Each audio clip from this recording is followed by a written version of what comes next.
Hi there, my name's Evan, and today I'm going to be teaching you how to name ionic compounds.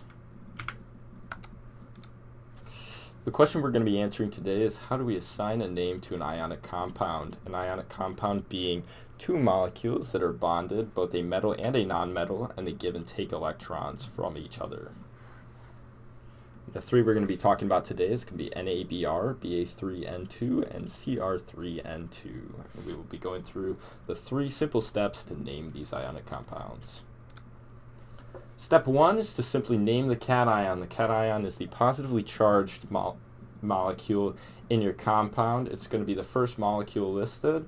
So in this case, we've got sodium being our cation in the first compound, barium being our cation in the second compound, and chromium being our cation in the third compound.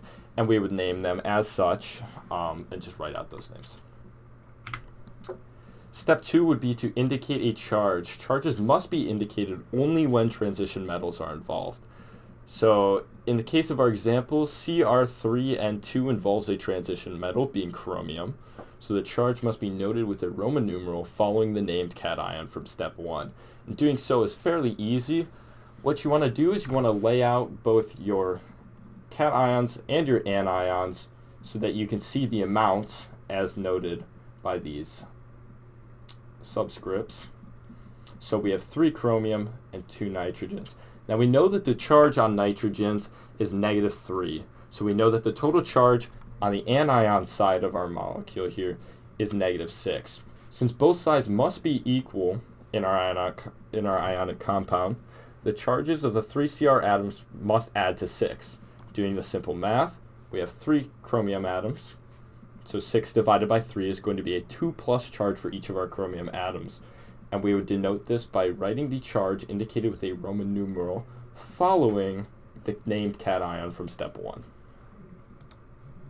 The third and final step is going to be to name the anion and add an IDE ending. So in the case of NABr, our anion is going to be bromine. And adding that IDE ending, we get bromide. And then for the next two, our anion is nitrogen, but removing that ending and adding the IDE turns it into nitride. So simply put, each of these are in their final form. This is how you would write them out. So just to recap, step one, you name the cation, which is as simple as just writing out the name of the first atom in your ionic compound. Step two is indicating a charge, which must only be done when you are working with a transition metal in your ionic compound. Step three is naming the anion and being sure to add that IDE ending. Thank you guys for listening. Have a nice day.